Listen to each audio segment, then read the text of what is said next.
Vale, Mucha pues, gente que defiende el terraplanismo habla de que no hay estrellas, que no hay esto, que todos son luminarias y todo. Entonces, desde tu faceta de astrólogo, ¿cómo resolverías esa duda que tiene mucha gente que plantea Que que dice que no son existen proyecciones, que no, sí. bueno, a ver, A esto ver, viene por la frase sí. de Carla Astorá, que dijo, no existen las estrellas, al igual que alguna vez David Parcis también ha dicho, no existe el universo, lo que quieren decir, entiendo, es que no es lo que nos dice la versión oficial, no que no exista Y ellos nada. le llaman luminarias, ¿no?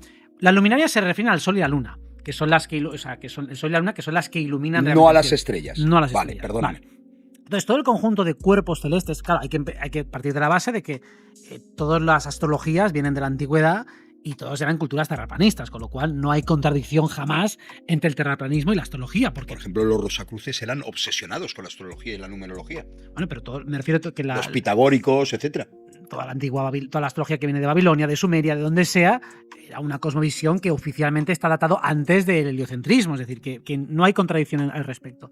Entonces, lo que nosotros planteamos es, dudamos del universo que plantea la NASA, según la cual los objetos celestes que vemos en el cielo, que llamamos estrellas, son objetos que están a millones de años luz. O sea, eso que nos han explicado, que la estrella es algo que está lejísimos, exageradamente lejos, que nos llega una luz y a lo mejor esa estrella ya desapareció hace no sé Todos cuánto. esos observatorios que hay en distintos sitios del mundo tan potentes, con eso, ¿tienen sentido?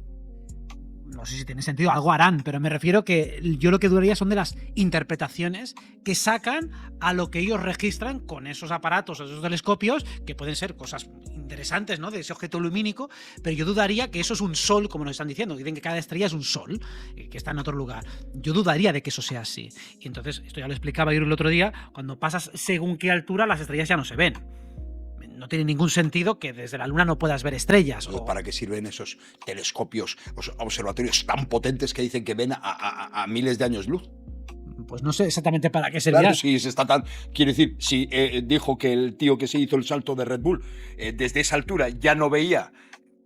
No veía ni las estrellas, ni luces, ni nada. A ver, Dijo nomás, que veía el cielo negro. Explica los planes Vale, que dices claro. tú, porque es muy interesante. a Porque ver, lo que sean las estrellas, da la sensación de que se está reflejando en algún lugar de la atmósfera. O sea, parece que hay una capa reflectante. Entonces, si estamos desde un observatorio, desde un telescopio, puede ver algo que realmente está en el cielo y sí que lo puede ver más cerca. Entonces, para eso serviría. Lo que nosotros dudaríamos es del telescopio del Thomas Webb, me parece que se llama, ese que supuestamente está en el espacio viendo cosas. De ese dudaría de que exista o de que eso sea real. Los que están aquí en Tierra sí que pueden observar los objetos lumínicos que sí que son reales, lo que no sé es lo que son. Para mí, lo que es el cielo es un reloj. Entonces, Cosmos, la naturaleza, lo que nos está explicando es que todas esas luces que están en el cielo, que se mueven de una manera completamente regular, periódica y predecible, siguiendo una serie de reglas y patrones matemáticos, nos está dando el reloj de cómo está funcionando la existencia. Al igual que el reloj del Sol nos habla climáticamente de las estaciones, luego tenemos el reloj del Sol y la Luna, que habla de las fases lunares, que sirve para las cosechas, el resto de estrellas y el resto de cuerpos celestes, como son los planetas, que serían las estrellas errantes, las que se mueven con una periodicidad distinta al manto de estrellas. O sea, el resto de estrellas todas se mueven juntas, en bloque. Los planetas, que serían las errantes, se mueven con una órbita particular alrededor del Sol cada uno de ellos, y son los únicos que funcionan con cierto nivel de autonomía. Para mí todo eso es un reloj celeste que está creado de una manera inteligente, y al leerlo, al interpretar qué significa cada luz que está en el cielo, cada cuerpo celeste en una posición determinada, eso tiene un correlato en este plano terrestre. O sea, la astrología nos habla de la relación que hay entre ese reloj celeste y este plano terrestre. Y entonces los signos del zodiaco vienen a representar como 12 áreas, 12 esferas por las cuales atraviesan esas estrellas. Entonces, cuando una estrella pasa por un signo, eso tiene una energía, tiene un tono, tiene una vibración. Por ejemplo, si la esfera mental pasa por un signo de agua, por ejemplo, pues entonces la esfera mental de esa persona que nace en ese momento está teñida por la esfera emocional. Si pasa por un signo de fuego, la persona es mucho más directa y es más cañera. Si pasa por un signo de aire, la persona especula mucho más. Si pasa por un signo de tierra, la persona es mucho más empírica. Todo depende de cómo interpretar ese reloj. No, te estaba escuchando Vale. de forma muy. Pues entonces lo que tenemos es como si fuera una especie de algoritmo informático que se puede decodificar y que tiene una serie de reglas y patrones. Y básicamente hay como muchas capas dentro de la astrología, que serían los planetas, aspectos, signos y casas. Y eso significa que según cómo delimitamos el cielo, podemos dividirlo en diferentes secciones. Y cada sección se combina con las otras. Esto es como cuando hablamos del plano emocional, el mental, el plasmático y el físico. Pues astrológicamente también tienen sus expresiones. Hay una parte de la astrología que se representa más el plano físico, que es lo que llamamos las casas, que es la definición de la bóveda celeste en función de cómo has nacido, los planetas que representan más la esfera del fuego, los signos que representan el agua y los aspectos que representan el aire. O sea que básicamente ese reloj, esa vida que la vemos fractalizada en chakras, la vemos fractalizada en planos, en diferentes áreas de la psique, también está expresada en el cielo. Entonces el cielo es como un mapa de cómo funciona nuestra realidad, funciona como la chuleta. O sea, al igual que en lo físico tenemos nuestro ADN y ahí supuestamente tenemos toda la explicación de lo que se va a desplegar en el individuo, el equivalente al ADN es el cielo. En el cielo tenemos el código de programación de la realidad, en tanto que en el ADN tenemos el código de programación biológico del individuo, o en una semilla de una planta tenemos el código de programación. Eso sería de esa como lo planta. que decía Hermes Trismegisto, de que lo que es arriba es abajo, de lo que son nuestras células es el universo. Correcto. Macrocosmos y microcosmos están sincronizados por la ley de correspondencia. Pues para mí, investigar un tema que siento que me puede poner en peligro hace que yo deje de recorrer ese camino. Digo, por aquí no te metas. Uno empieza a intentar investigar temas que están prohibidos, por ejemplo, como el negacionismo viene de la palabra aquella, de aquello que pasó en la segunda del año 45 y gente que niega que hubiera pasado las cosas como han pasado. Entonces, claro, alguien que empieza a investigar esos temas siente miedo porque es delictivo. Yo no puedo empezar a hacer un revisionismo histórico de esos temas sin ponerme en peligro. Entonces, la consciencia intenta viajar por aquellos caminos que le son fáciles, que le crean algún tipo de gratificación o los que no hay peligro. ¿En qué se basa entonces cómo podemos crecer en consciencia? Primero, creciendo mucho en aquellos temas en los que efectivamente no hay peligro y hay gratificación. Entonces yo tengo que ser por lo menos capaz de investigar temas que sean neutros, que me gusten, que me apetezcan, para ir desarrollando ese músculo. Cuando uno se acostumbra a desarrollar mucho una área, la que sea, aunque sea muy neutra socialmente, acabará llegando a unos límites donde se empieza a volver peligroso, pero tú ahí ya eres fuerte, ahí ya eres adicto, ahí ya te sientes fuerte y entonces vas a transgredir esos límites. Da igual si el campo es la investigación científica sobre temas de salud, te vas a dar cuenta de cómo han mentido en esto, en la salud. ¿Cuántas cosas han engañado? Coño, está falso. O las mismas pirámides, sin ir más lejos. En el tema que te dé la gana. Ahora en una de ellas han encontrado que había hasta ascensores hidráulicos. Entras en un tema arqueológico, en un tema el que quieras. Si entras en un tema que aparentemente es naif, no tiene ningún tipo de peligro y entras lo suficientemente profundo, habrá un momento en el que ya te sientes con suficiente conocimiento y destreza para ver toda la oscuridad y todas las mentiras, todas las falsedades, todo el engaño y solo tendrás que extrapolar. Digo, vale, si voy a otro campo de realidad pasará lo mismo, pasará exactamente ese igual. Desarrollo de la conciencia entonces es crecer como ser humano. Crece en lo fácil y luego cuando llegues a lo difícil te será mucho más fácil. ¿Por qué muchos de los que ya estábamos en temas alternativos nos ha sido fácil entrar en el terraplanismo y demás? Porque ya tenemos el callo hecho de ver mentiras. Entonces, no se sorprende. Digo, ¿cómo me va a mover la cabeza si ya estoy acostumbrado a encontrar mentiras aquí, aquí, aquí? Entonces ya no tengo la famosa pregunta esa que muchas veces nos hacen. ¿Y por qué nos mentirían? Esa pregunta ya está más que contestada. Hay 1000 respuestas posibles y todas son válidas y compatibles entre sí. Por dinero, por engañar, por poder, por miles de asuntos. ¿Por qué me dirían la verdad? Cuando me dice la verdad, me digo, a ver, les tiene que convenir en algo. ¿Por qué? Porque si tú ya has visto que te han mentido en 1000 cosas, no te sorprende. O sea, ya jamás te plantearías esa tontería. ¿Por qué me van a mentir? Pero si te están mintiendo en todo. Dicen que las pruebas que se pueden generar al respecto, en todas las que podemos llegar, son indirectas. Y son argumentables. Es decir, hay fenómenos que se pueden explicar desde... La mayoría de esos fenómenos se pueden explicar desde ambos modelos. Y por eso es un debate rico, porque tú dices, no, porque este argumento es definitivo, el de los vuelos. Digo, no, el vuelo se puede explicar por este motivo, porque hay presión atmosférica por aquí, porque hay unos jet lags por allá. Hay muchos argumentos que se pueden dar para explicar un modelo, para justificarlo, pero no son prueba concluyente exclusiva de que el modelo correcto es este. Ellos te dicen, no, porque las estrellas, el modelo oficial no, les giran de esta manera, en un hemisferio y en otro giran de la otra. Digo, bueno, desde un modelo plano, eso se puede explicar girando el observador del lugar. O sea, todos los fenómenos, o la mayoría, se pueden explicar desde los dos modelos. Y lo que pasa es que en las pruebas finales, nosotros los terraplanistas utilizamos más la prueba de la observación a larga distancia. Decimos, oye, mira, si puedes observar un objeto que no debería verse, eso nos da indicios de pensar que la Tierra es plana como argumento fuerte. Y ellos te dicen, bueno, pero es una proyección fantasmagórica, una ilusión óptica, porque los objetos realmente se levantan por una refracción atmosférica. no hay manera, a lo mejor es eso. No te dan una explicación coherente. Ese Bueno. es el tema. Entre que no te dan una explicación coherente. Yo no me posiciono ni en un lado ni en otro, ¿vale? Pero no dan una contestación coherente y después han mentido mucho. Yo, por ejemplo, hoy en mis redes sociales, en una nave que supuesta la NASA ha llevado a Marte, había un moscón así, una mosca de cuidado, o sea, por lo menos quitar la mosca.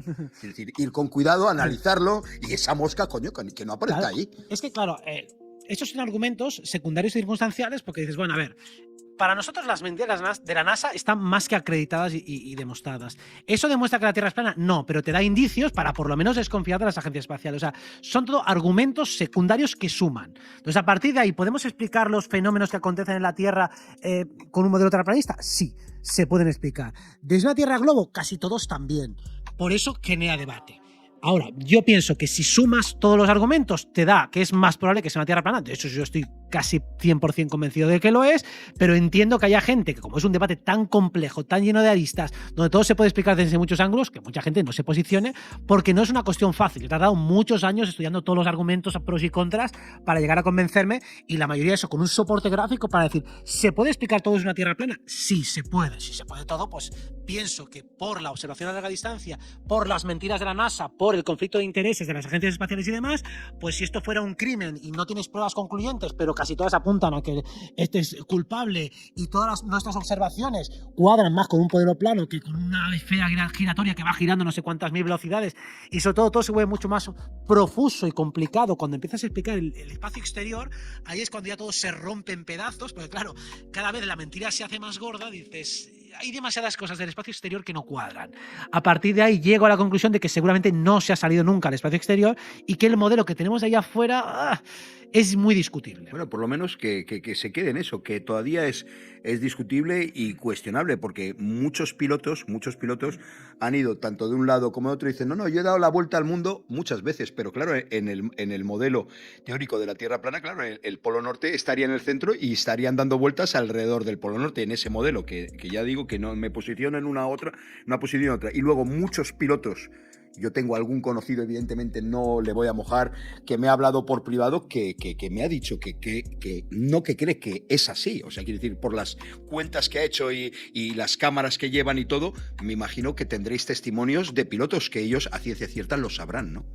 No sé si a ciencia cierta, pero pueden tener argumentos bastante contundentes y podemos basarnos en ellos. Es decir, sí, claro que se puede dar la vuelta a un mundo plano perfectamente, solo que no sería una línea recta perfecta, sino que tendrías que ir haciendo pequeños giros hasta dar la vuelta entera. Entonces, claro que puedes pasar dando la vuelta a todos los continentes en un mundo plano, por supuesto. O sea, eso es perfectamente factible. Por eso los fenómenos que se dan en la Tierra, todos pueden ser perfectamente explicados por una Tierra plana. Que la NASA nos esconde mucho. Es verdad, es un gran negocio, esto es una gran verdad. Y desde aquí quiero hacer una paréntesis con vuestro permiso también de la audiencia. Me ha gustado, te he pillado cuando has hecho el ejemplo de la Antártide, ya he entendido algo. Pero jamás has dicho, oye, quita esto, no me molesta, o me molesta. Y desde aquí, este es nuestro mensaje. Respeto, claro. El respeto. A mí me cuesta más creer que es plana, puede ser porque todavía tengo esperanza que no nos han dicho tantísimas mentiras, porque me cuesta aceptarla.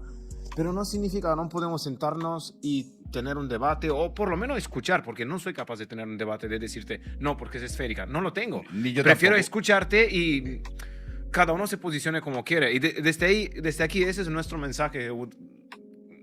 Llega mucha crítica a veces. Pero, ¿cómo se puede aprender a ser mejores? Y hablamos demasiado de la unión en este mundo. Todos somos todos somos uno. Pero estamos más divididos que nunca en este mundo. Sí, sí. Más que nunca. Totalmente Entonces, de acuerdo. si no nos sentamos a hacer una charla ecléctica, que por esto es movimiento ecléctico, intentamos de mandar un mensaje, sentarnos como ser humanos, que no estamos de acuerdo, no pasa nada, pero lo hemos escuchado, él no escucha a nosotros. Y no hay un conflicto porque hay un... Desde el respeto, claro. Desde el respeto. y Perdonad la escuchar. paréntesis, No, pero correcto, me parece, necesitamos decirlo. Y al No, final... porque- me parece acertado. Sí, porque además se trata de de una cuestión lo suficientemente compleja como para poder tener dudas razonables de cualquier modelo, porque no tenemos comprobaciones directas. El que dice que tiene comprobaciones directas claras y categóricas no está siendo muy honesto. Todo puede llegar a ser discutible o explicable desde varios fenómenos. Yo soy partidario de Tierra plana, esa es mi apuesta, creo que tengo la razón, pero no iría ante un notario con todas mis pruebas pensando que es la única manera de hacerlo, porque es complicado. Y lo mismo, como tampoco podemos acceder a las capas superiores de la atmósfera, hacer una grabación con infrarrojos perfecta que aseguremos que no hay el más mínimo tipo de distorsión, de momento se queda ahí, y yo claro que voy a respetar a cualquiera, porque yo he estado en la Tierra Globo prácticamente toda mi vida, comprendiendo y defendiendo el modelo hasta que he cambiado hacia el otro, pero no ha sido una transición fácil ni de un año ni de dos, sino que han sido varios, de estar escuchando pruebas, mirando mucho, hasta que digo, me acaba cuadrando más esta. Pero claro, jamás podría pensar que el otro es idiota por pensar algo que es tan difícil de llegar a entender. Además, es que hay que empatizar precisamente, se produce una disonancia cognitiva. Quiero decir, todos tenemos nuestros sesgos, estamos condicionados por nuestras lecturas, por donde prestamos la atención, y eso hay que tenerlo en cuenta, que no tenemos la verdad absoluta, que tenemos nuestros sesgos. Que es relativa la verdad. Es muy relativa, perdóname. No, es muy relativa, que al final claro. sí también él tiene razón. Ahora, ponémoslo así, es plana. ¿Qué cambia nuestra vida? Que cambie y No por qué. cambia, cambia por qué poco, nos han porque mentido? Lo Sí. mismo tengo que ir a trabajar, Claro. lo mismo tengo que grabar un Muy podcast. buena pregunta. Y Muy buena pregunta. ¿Qué cambia y por qué nos han querido manipular? ¿Qué ganan ellos? ¿Qué ganan Bien. estas élites? Vamos a verlo desde otro ángulo. ¿Qué te cambia la vida pensar que Dios existe o que no existe, por ejemplo? Por ver otra cuestión que puede ser paralela. Bueno, pues cambia bastante, pero como trasfondo. No es una idea que te va a condicionar en un cortísimo plazo de manera inmediata a las acciones concretas que tienes que hacer en el día a día. Son cuestiones metafísicas y cosmológicas que actúan como eco de fondo. Quizá en las acciones pequeñitas no te alteran demasiado el rumbo, porque vas a hacer más o menos las mismas, pero en las cuestiones de fondo, en la direccionalidad de tu vida, sí que te va a cambiar. Entonces, una cosmovisión, un agregado filosófico, una creencia espiritual, sí que modifica tu vida. Entre ser ateo o no serlo hay una distancia importante. Entre una tierra plana o una tierra esférica hay una distancia bastante importante que no se aprecia en las medidas cortas, pero sí en las largas. Por ejemplo, si tú piensas que la tierra es plana, entonces tienes que admitir o tienes que suponer también como premisa que no existe el espacio exterior que nos han contado. Cuando tú empieces a ver noticias en las cuales se ha descubierto un asteroide que tiene además la densidad de la atmósfera de no sé qué, no sé cuántos y unas propiedades tal, pues O esa intención que tiene Elon Musk de crear una civilización en Marte. vale, pues entonces vas a pensar, eso es mentira. Eso es un lavado de dinero. Y piensas, coño, si es un lavado de dinero, ¿quién se está llevando esa pasta? Y luego cuando hacen un recorte presupuestario, subimos el IVA, subimos el IRPF, subimos tal, entonces eso es mentira también. O sea, lo estamos subiendo no porque falte dinero y porque la deuda de no sé quién, la deuda de no sé ellos cuánto. tienen la maquinita de hacer Ellos dinero. tienen la pasta, nos están engañando con esto, ese dinero se está yendo a mordidas sobre sueldos, narcotráfico o lo que sea turbio, y por lo tanto la narrativa política que hace el partido de la derecha, el partido de la izquierda, también está contaminada y es falsa. Amén. Porque realmente no es que falte dinero, es que se está dividiendo en otros asuntos y si este es uno puede haber 50 más. Con lo cual, toda la narrativa política, que sí, ¿cuándo te afecta la política en tu vida? Bueno, pues pongamos que es un 5 o 10% en la militancia, ¿no? El tiempo que te preocupas por lo que va a pasar en las elecciones. Bueno, pues ese 10%, ¿cuánto contamina tu vida? ¿Cuánto hace que estés cabreado si gobierna la izquierda, gobierna la derecha, gobierna que te gusta o gobierna que te da rabia? Pues esto es lo mismo. Si sabes que ese debate todavía está más contaminado, ¿cuánto afecta a tu vida? Lo mismo, si tú tienes una concepción del cosmos, en la cual somos un accidente, es decir, pues claro, si la Tierra es la esfera y te crees cómo ha sido construida, o sea, con el Big Bang, Claro. un montón de ruedas aleatorias que van cayendo, piedras por aquí, piedras por allá, y se supone que el agua de la Tierra son asteroides que fueron cayendo y que se convirtieron en agua. ¿Dónde queda el ser humano? Es un accidente. Es que los creadores de esa teoría precisamente no creían que hubiera algo divino o superior que empezara todo, ¿no?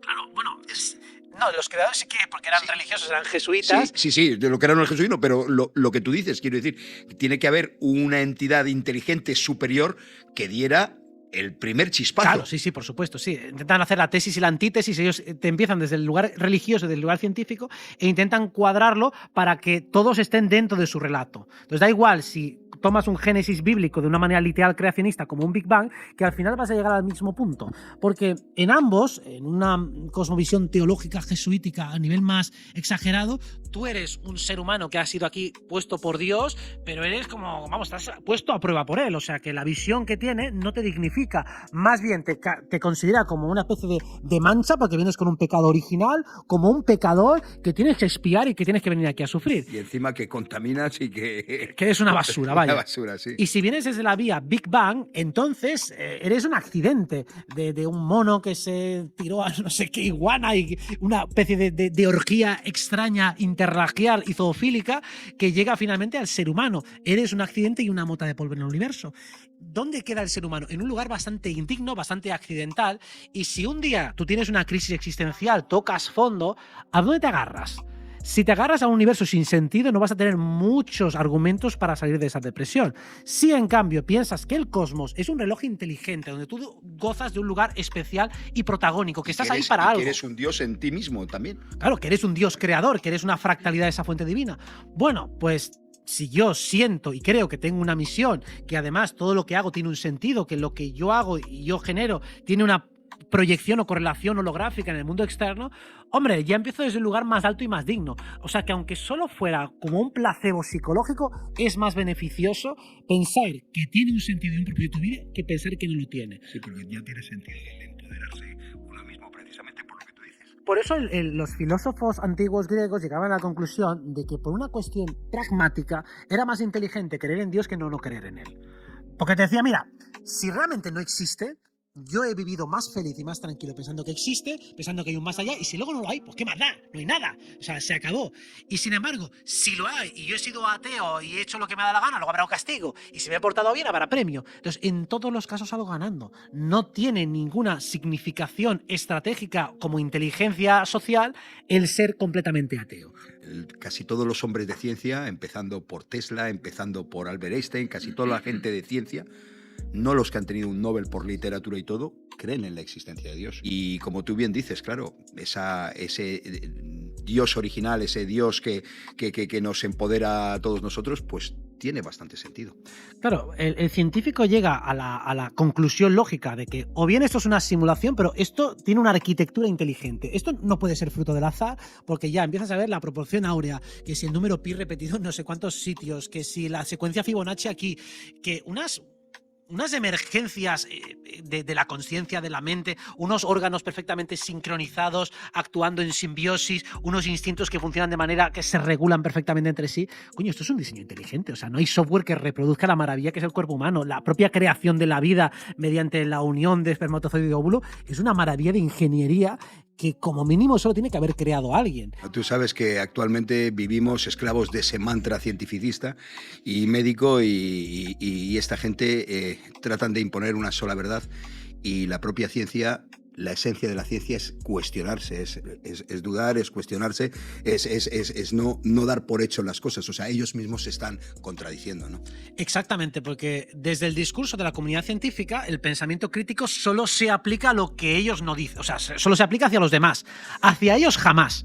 Entonces sí, claro, está muy bien aplicar un criterio crítico estricto siempre que lo apliques en todas direcciones. Y con ellos hacen la excepción. Todo lo que emana de la comunidad científica emana como dogma. Y cuando ellos reconocen que han fallado en algo, lo hacen con años después, pero mientras eso era dogma, mientras eso era vigente, cuestionarlo era una herejía. Entonces estamos en lo mismo que ellos critican, en un dogmatismo científico, y luego 2 años después dicen, ah, no, pues esto no era así, digo ya. Y los daños y represalias que habéis generado con todo ese dogma. Es tantos daños colaterales que se provocan porque, claro, se convierte en un dogma de fe.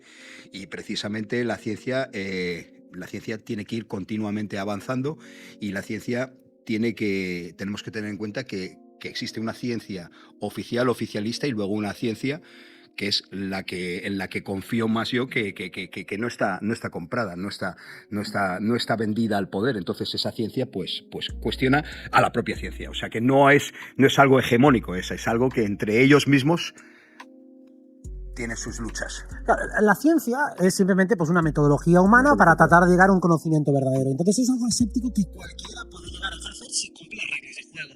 Y otra cosa es la comunidad científica, que es la politización politización y el uso instrumental de la ciencia para hablar en nombre de ella. Lo mismo que una cosa es la espiritualidad, que es la conexión íntima con lo divino, y ahí cada uno en su viaje interno puede llegar de la manera que quiera, y otra cosa es la religión, que es una politización que trata de pontificar, es decir, de actuar como puente e único intermediario válido entre lo divino y lo humano, como diciendo, tú no puedes, pero yo sí te puedo habilitar para que tengas experiencias, porque yo te estoy explicando cuáles son las buenas, cuáles son las malas, cuándo es el diablo que te está tentando y cuándo realmente es la voz de Dios. Pero claro, el intermediario es el que realmente es la figura prescindible que se está arrogando un poder que no tiene. Entonces, lo que nos damos cuenta es que los paradigmas están usurpados y están intervenidos. Entonces, no tenemos ningún problema con la ciencia. Tenemos problema con aquellos que se apropian del discurso científico y pretenden hablar en nombre de ella. Digo, no, aquí la ciencia es entre tú, el método y la naturaleza y el experimento. No necesito un intermediario que además tiene conflicto de intereses. Por supuesto. Si uno realmente tiene un discurso que contradice a Enrique en algo, digo, pues expone ese discurso. Pero claro, ¿por qué le insultas? Porque tu discurso no lo va a escuchar nadie. Porque tu discurso no le va a hacer caso a nadie o no tiene la suficiente potencia, calidad y carisma como para que los demás lo escuchen. Entonces, no están insultando a Enrique por sus ideas, sino por su elocuencia y su persuasión. Y su valentía. Y su valentía. Robert. Entonces, eso es lo que ellos están criticando, los que se meten, los que le llegan a insultar. Dice, tú no tienes ni la valentía, ni la elocuencia, ni el carisma para decir algo así y que te escuchen. Y que mucha gente te lo aplauda por la elocuencia, por lo bien hilado que está argumentativamente. Y eso es lo que crea ese complejo de inferioridad. Porque tú puedes tener las ideas contrarias y ya está, pero porque te enfadas. Si las tuyas son, si consideras que las otras son incorrectas, digo, joder, pues yo creo que te las puedo rebatir. Claro. Si yo creo que alguien está equivocado, es que no me voy a molestar con él. Más bien pienso, peor para él, porque yo tengo la verdad y yo te lo voy a explicar mejor y voy a quedar mejor. ¿Para qué tengo que yo decirle al otro, hazlo como yo te digo? Digo, ¿qué tontería es esa? Además, la verdad son interpretaciones nuestras de la realidad. Que es verdad, que es mentira. Claro, vamos a eso, asuntos que son controvertidos, donde puede haber un debate, porque las pruebas finales no son accesibles, son discutibles. Yo soy de la opinión de Enrique, de la opinión de Iru, de que la Tierra es plana. Esa es mi visión. Pero mira qué rápido se solucionaría, Robert. Estos transbordadores o estos Elon Musk o todos estos os lleva a vosotros a gastos pagados, claro, que nos cobren, que os pongan arriba y vosotros con lentes o con cámaras de precisión y todo lo comprobáis. Cuando no se hace